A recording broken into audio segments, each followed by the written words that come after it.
बिस्मिल्लाहिर्रहमानिर्रहीम अस्सलाम वालेकुम। बहुत से हज़रात लेडीज़ या जेंट्स ऐसे भी हैं दुनिया में जिनके घुटनों की ग्रीस वक्त के साथ साथ ख़त्म हो गई है।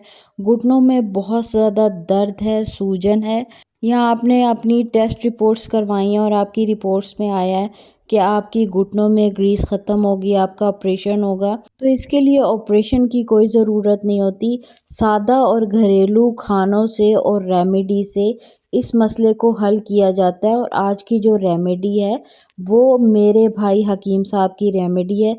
वो ये अपने पेशेंट्स को बताते हैं जिनके घुटनों में ग्रीस ख़त्म हो गई है, यानी घुटनों के दरमियान एक लेस होती है, वो लेस जब ख़त्म हो जाती है तो हमारे घुटने आपस में रगड़ते हैं और रगड़ते रगड़ते वो इतनी सवियर कंडीशन में आ जाते हैं कि बिला आखिर डॉक्टर कह देते हैं कि आपका ऑपरेशन होगा। तो घुटनों में जो ग्रीस होती है उसे नेचुरल तरीके से आप घर में रह के इस ग्रीस को आप बढ़ा सकते हैं, अपनी नॉर्मल कंडीशन पे ला सकते हैं। तो बहुत ही आसान और सादा सी रेमेडी है लेकिन बहुत इफ़ेक्टिव है। आप ये करके देखिएगा, जब फ़ायदा हो तो आपने कमेंट बॉक्स में ज़रूर बताना है। बहुत से लोगों ने इससे फ़ायदा उठाया है लेकिन इसका रेगुलर यूज़ आपको करना पड़ेगा। कोई मेडिकेशन की ज़रूरत नहीं है आपको। आप इसको करके देखें, आपके घुटने जो टख टख कर रहे हैं, ग्रीस ख़त्म हो गई है, डॉक्टर ने ऑपरेशन का कहा है, तो आपका ये मसला इससे हल हो सकता है।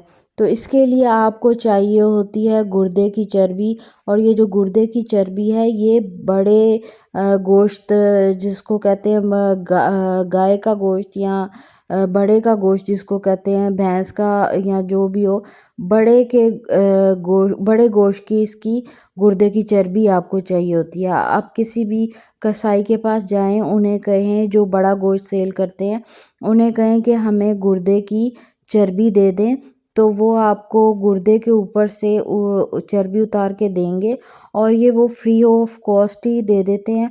अगर आप उनसे गोश्त लेते हैं तो वही चर्बी फ्री में आपको निकाल के दे देते हैं। तो इसी तरह हमने भी जो है बीफ लिया था, तो साथ उनसे हमने ये चर्बी मांगी थी तो उन्होंने फ्री में हमें दे दी थी। और बहुत ही, अगर कोई लेगा भी तो बहुत ही कम पैसे लेगा, वरना ये फ्री में आपको मिल जाती है। आप ये ले आएँ कसाई से जो सेल करते हैं गोश्त, और इसको जो है आपने बहुत ही सादा तरीके से कुक करना होता है। कुक करने का इसका तरीका ये है कि आपने इसको किसी भी फ्राई पैन में डाल लेना है, और फ्राई पैन में डालने के बाद आपने इसको रख देना है चूल्हे पर। चूल्हे पर आपने इसको हल्की फ्लेम पर पकाना है, जितनी फ्लेम मैं यहाँ पर आपको दिखा रही हूँ इस फ्लेम पर आपने इसको कुक करना है। और इस दौरान आपने इस चर्बी को अलट पलट करते रहना है, ऊपर नीचे इसको इस साइडें चेंज करते रहना है। यहाँ पर हमें इस गुर्दे की चर्बी का जो घी या ऑयल है वो हमें चाहिए। आप डरे नहीं, इसको जो है हमने कोई खाना नहीं है। तो ये जो हमारा ऑयल है ये हमारे लगाने के लिए तैयार हो रहा है, घुटनों पर लगाने के लिए।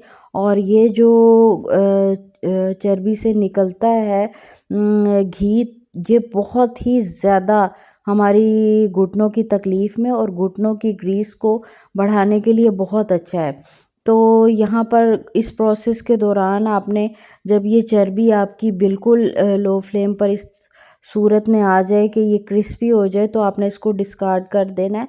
और बाकी जो आपका घी निकला है उसे आपने भून लेना है। ये जो घी है ये जम जाता है। जब आपने इसको लगाना है तो नाइट में आपने इसको अपने घुटनों पर अच्छे से इसको लगाना है।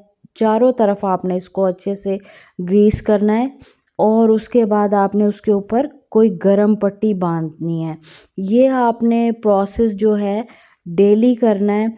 डेली आपने ये ज़्यादा क्वांटिटी में लगाना है अपने घुटनों पर, हल्का सा मसाज भी करना है नरम हाथों से, और फिर आपने पट्टी बांधनी है ताकि इसका जो ये हमने रेमेडी तैयार किया है इसका असर सारा आपके घुटनों में जाए।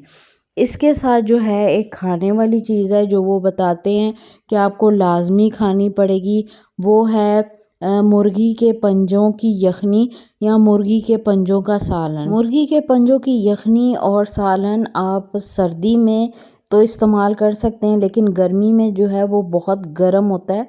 तो अब सर्दियां हैं तो आप मुर्गी के पंजों बहुत ही सस्ते मिलते हैं। उसे किस तरह से बनाया जाता है, उसकी यखनी कैसे बनाते हैं, उसका सालन कैसे बनाते हैं, उसकी वीडियोस मेरे चैनल पर अपलोड है, आप जाकर देखें, बनाएं। और इस रेमेडी के साथ आपने उनको लाजमी लेना है विंटर्स में। समर्स जब आ जाएं तो ये लगाने वाली रेमेडी आप लगाएंगे और साथ में आप लेंगे बड़े या छोटे गोश्त की हड्डियों की यखनी। साथ बोटियां भी हों तो अच्छा है। अगर अफोर्ड नहीं कर सकते तो आप हड्डियों की यखनी निकाल लें और वो आपने समर्स में यूज़ करनी है। ये दो चीज़ें हैं। विंटर्स में आप पंजे कर लें और जो गर्मियाँ हैं फिर आप छोटे या बड़े गोश्त की यखनी यूज़ करें। तो इससे जो है वो कहते हैं कि आपके घुटनों की जो ग्रीस है वो पूरी हो जाती है। और इसका पूरा कोर्स आपको करना पड़ता है 3 महीने का। उसके बाद इंशाल्लाह ताला आप टेस्ट करवाएं, मेरे अल्लाह ने चाहा तो आपके घुटनों की ग्रीस पूरी हो जाएगी। थोड़ा सा ये टाइम टेकिंग जो है हमारा रेमेडी, लेकिन इससे जो है फ़ायदा भी हमें इतना ही ज़्यादा है। बजाय ऑपरेशन करवाने के आप ये करके देखें। मेरी वीडियोस आप किस सिटी से देख रही हैं, मेरी किस रेमेडी ने आपको फ़ायदा दिया है, ज़रूर कमेंट बॉक्स में बताएं। मुझे दे इजाज़त, मिलती हूँ नेक्स्ट वीडियो में। अल्लाह हाफिज़।